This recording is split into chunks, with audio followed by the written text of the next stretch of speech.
Гледате Бизнес старт по Bloomberg TV България. Сега ще говорим за дигитална икономика, лидерство, човешки капитал и как българските компании да се превърнат от локален играч в глобален конкурент. При нас са Темелко Дечев, управляващ партньор в ExpandX, и Александър Бекяров, изпълнителен директор на HP Incorporated България. Добро утро, господа, и благодаря, че сте тук. Добро утро.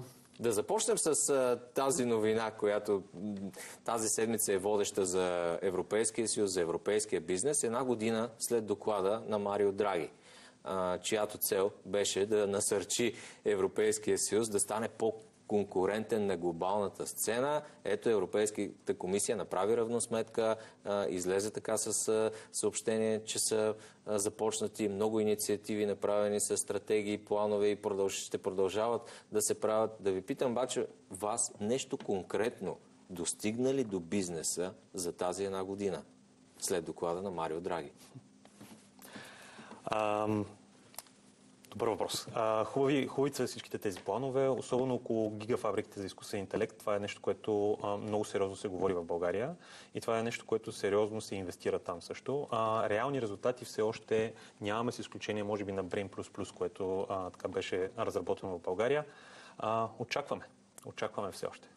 Господин Дечев, гигафабриките за изкуствен интелект ли могат да се окажат game changer, да го наречем, и България от тях да се възползва, за да може да ускори дори икономическото си развитие? Със сигурност аз мисля, че да. Възможно е, то не е само възможно. Това е със сигурност, ако утилизираме правилно този ресурс и тази възможност да имаме такава инфраструктура тук в България. Защото ние от досега с бизнеса, който имаме и това, което коментираме, че примерно понякога е грешно да сравняваме България с икономика като германската, френската, английската, по простата причина, че те имат много по-различна история в капитализма, векове назад. И имат друга и социално-икономическа рамка, демографска, и нашата работна сила не е като тяхната. А това конкретно с изкуствения интелект е една чудесна възможност не да се загубят работни места, а да се създадат.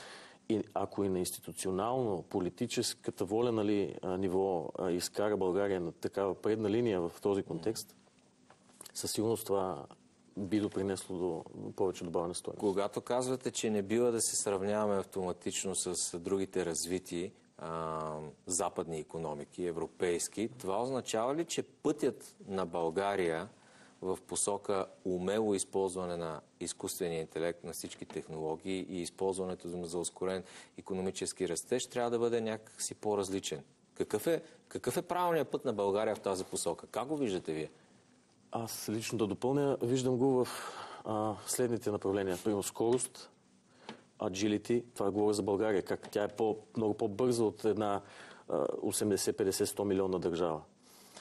В това как взима решения, в това как се управлява, така че agility, скорост и human capital е нещо, в което ние може и работиме, примерно в частта с human capital. През последните 3 десетилетия обаче ние губим таланти.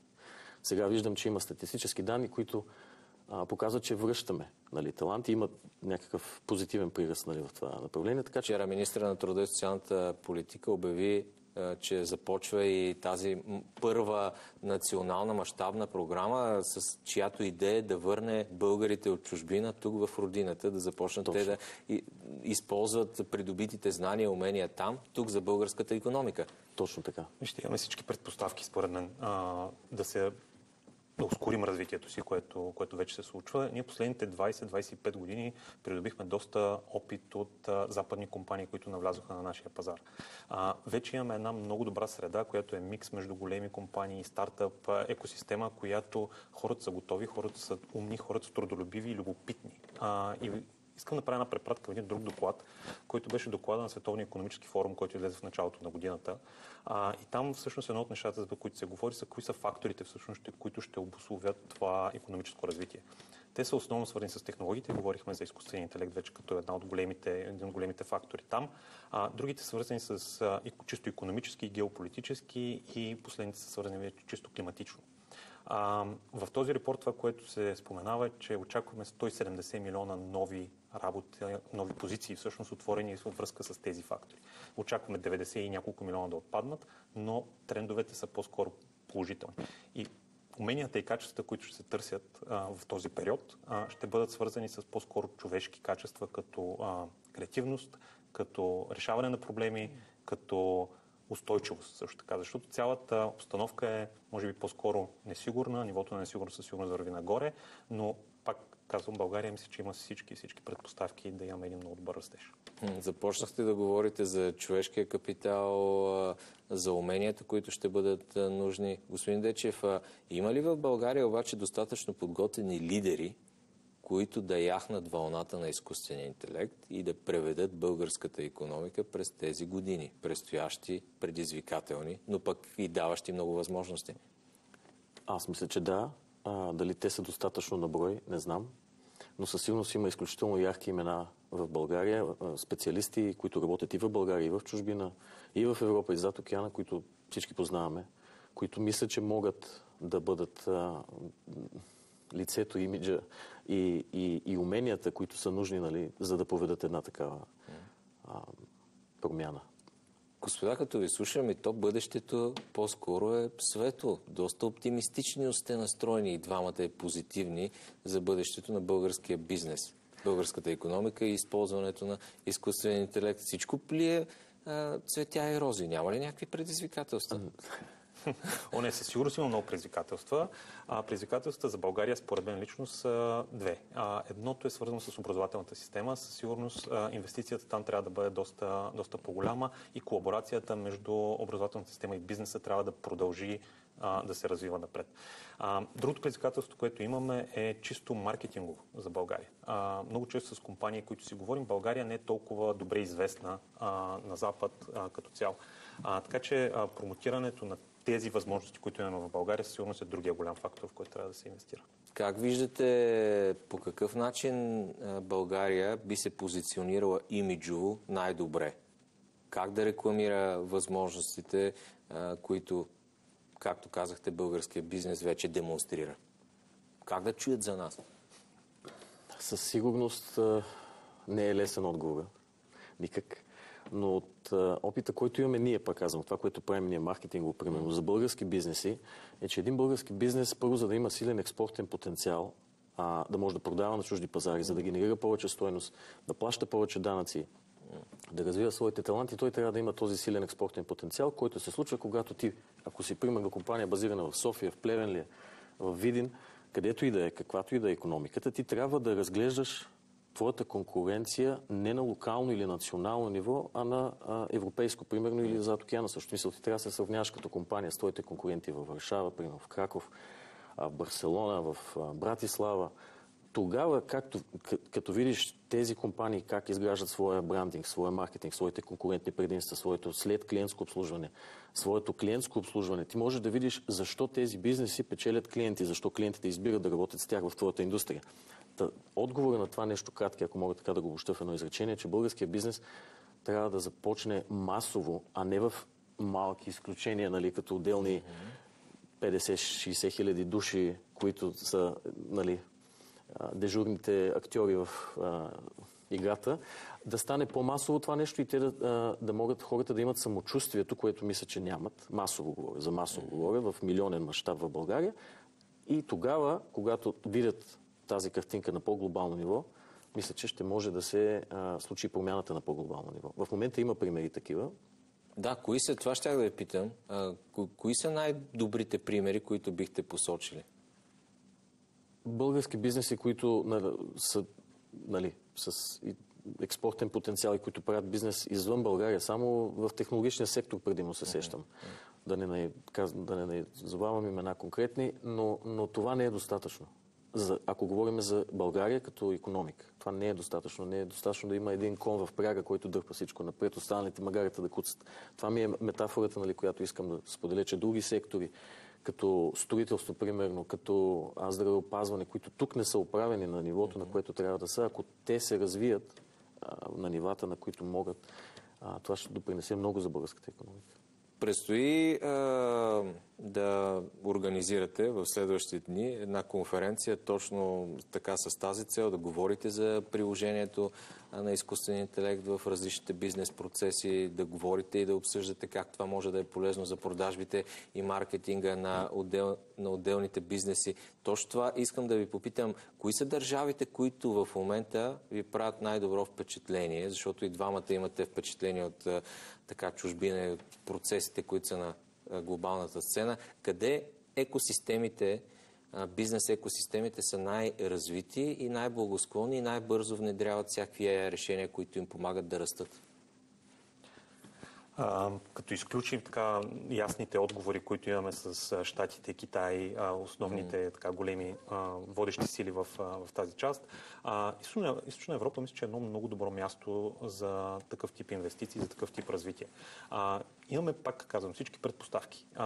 Тенденциите, за които виждаме напоследък, споменахте и това, че започваме да имаме и политика, конкретно да се завръщат достатъчно българи обратно в България.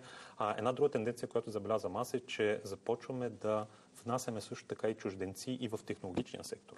И те идват не само защото това е някаква интересна, така любопитна дестинация за тях, а и защото могат да намерят едно много интересно качество на живот. Тук съобразено с работата, която имат. Така че Източна Европа за мен е много, много интересна локация в момента. Господин Дечев, прилага ли българския бизнес така нови модели за продажби и маркетинг, стъпвайки върху изкуствен интелект? Какво е проникването по ваше наблюдение на тези решения? Със сигурност да. Това, което виждаме и което ние също прилагаме и за нашите клиенти, и за нас е възможността за много по-малко време да се свърши много по-голям обем от работа. Креативността обаче и финалният резултат в маркетинг и в продажби, говоря за финално произведени ресурси, които са тези дигитални активи, текстови, визуални, видео, изображения или каквото и да е, че когато чуваме, има такива, как да ги нарека, изказвания, че сега може да си направиш всичко много бързо, в минута, 2-3, да имаш финален резултат. Но това, което виждаме ние от реалния досек е, че когато хората видят реклами, които са изцяло базирани на изкуствен интелект, те знаят, че са такива, примерно. То се вижда на този етап. И те не резонират до такава степен, че да могат да генерират продажби. Затова изкуственият интелект, бих казал, че той навлиза много добре и се ползва вече близо 2 години, примерно, от нас и от клиенти наши да се генерират креатив сценарии, процеси за оптимизация на скриптовете с продажбените фонии, било то по имейл, било то по телефон, било то в живи срещи. Този ресурс от знания, който може да ти даде изкуственият интелект, е базиран на общите понятия и знания, с които се захрани. Но той не може да замести на този етап и не виждаме как може да замести изцяло или пък в процент типа на 80-90 тези дейности. Правим впечатление, че с решения, които стъпват на изкуствен интелект, така все повече компании в България залагат на тях и ги използват дори за телефонни обаждания, с които да запознаят евентуално клиентите и бъдещите си клиенти или абонатите на мобилните оператори с това, което те предлагат. На мен обаче са ми много досадни подобно предварително записани разговори, използващи, разбира се, изкуствен интелект. Каква е ефективността им? Според вас това успешен модел ли ще бъде за маркетинг и продажби? Няколко аспекта на това. Първо, компаниите това, което започват да правят, да използват изкуствен интелект за тяхната лична ефективност. И може би това е нещо, което води до такъв тип обаждания, които дразнят от време на време понякога. Но бизнесът е екосистема. Тоест той се саморегулира. В един момент, когато започнем с това и на много хора им стават досадни такъв тип обаждания, съответно компаниите пък ще намерят следващото решение. То това е хубавото и интересното на бизнес средата. Аз да допълня само. Точно за това говорим. Това нещо, което споделихте като пример, е точно това, което не трябва да се прави в маркетинг и в продажби. И ако бизнесите успяват да стигнат до там, прочитат някаква статия, отворят, примерно, някаква популярна платформа за изкуствен интелект и напишат нещо и то изхвърли някакъв резултат там, текстови или визуален и каже, давай да го правим, това го прилагаме 1 към 1, няма как да стане.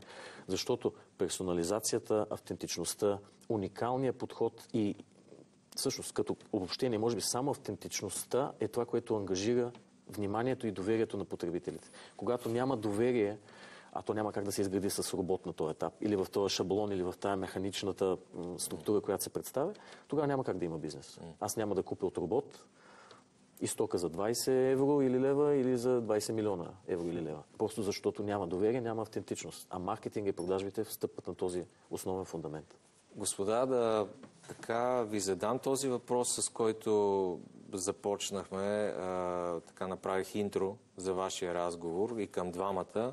И то е как българският бизнес да се превърне от локален играч в глобален конкурент в тази бързо развиваща се среда, пълна с изкуствен интелект, гигафабрики, AI агенти, какво ли не, още не с лейбъла AI. Мисля, че трябва да бъдем много отворени към трансформациите. Може би трансформациите са нещата, които със сигурност, или темата, която със сигурност ще бъде водеща в следващите... Тя винаги е била водеща, но все повече и повече в следващите години.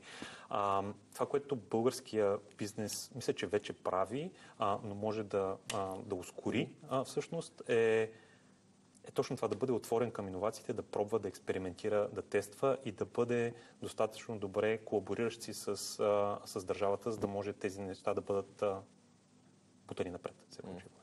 Вашата рецепта? Рецепта. Всеки един менеджер за мен, всеки един собственик на бизнес, всеки един предприемач, всеки един човек, в който по веригата в една компания има някакъв досек управленски, който има decision making вътре в това нещо. Той трябва всеки ден да се събужда с мисълта какво може да подобри, което е много трудно това, което казвам, естествено. Всеки във всичките индустрии български, във всяка една малка или голяма компания, всяко едно кътче на страната, да чете, да се информира и да не се страхува, защото не медиите, но като цяло всички говорят колко е страшно, как изкуственият интелект ще ни вземе работата, как няма да има универсален доход. Това от приятели го чувам също. И в България, и в Европа също. Аз не мисля, че това нещо ще се насочи в този път. По простата причина, че както и Александър сподели, че бизнесът се саморегулира и моята рецепта за това, което зададахте като въпрос, е просто човек да се учи всеки ден, да опитва нови неща, да не го приема това нещо като страх, като някаква заплаха, като някой ще му объркне в джоба, ще му вземе заплатата. То няма как да се случи. Единствено може да заживеем по-добре, според мен. Да, един от най-популярните вицове в интернет пространството тези дни е два AI агента си говорят. Единия пита какво ще ядем днес, другия казва работни места. Бих допълнил, ще се създадат нови. Всяка една голяма промяна в икономиката има губеща страна и печеливша страна. Винаги, когато има печеливш, има и губещ, това е ясно. Но е хубаво компаниите да се опитат, ако са два пъти загубили, да са и два пъти спечелили, а да не губят два пъти и трети път след това. И на финала кажете за предстоящото събитие. Кога е то? Какво да очакваме от него? Какви ще бъдат основните теми и акценти, освен тези, които обсъдихме днес, разбира се? MastersConf на 20 ноември в Интерекспо център. Събираме много пъстър профил от експерти, специалисти, майстори, така да ги наречем, не за ремонти, а по-скоро майстори в техните сфери. Господин Бекяров е един от нашите лектори там. Имаме лектори от над 7 държави и засягаме много ключови за нас, според нас, компоненти на една икономика, като изкуствения интелект, разбира се, човешкия капитал, образованието, което той също сподели като ключов фактор, и много други могат да заповядат, зрителите да проверят, да потърсят информация и ще се радваме да са част от тази позитивна промяна за българската икономика. Господин Бекяров, вие какво ще говорите на конференцията? Готов ли сте вече с вашите тези? Никога не си готов, никога не си напълно готов. На мен се пада честта да говоря за бизнес трансформации в технологиите. Всъщност доста от това, което говорихме и днес, гради се темата, но със сигурност ще е много интересно. Благодаря ви много за това участие, господа. Успех на предстоящото събитие. Темелко Дечев, управляващ партньор в ExpandX, и Александър Бекяров, изпълнителен директор на HP Incorporated България.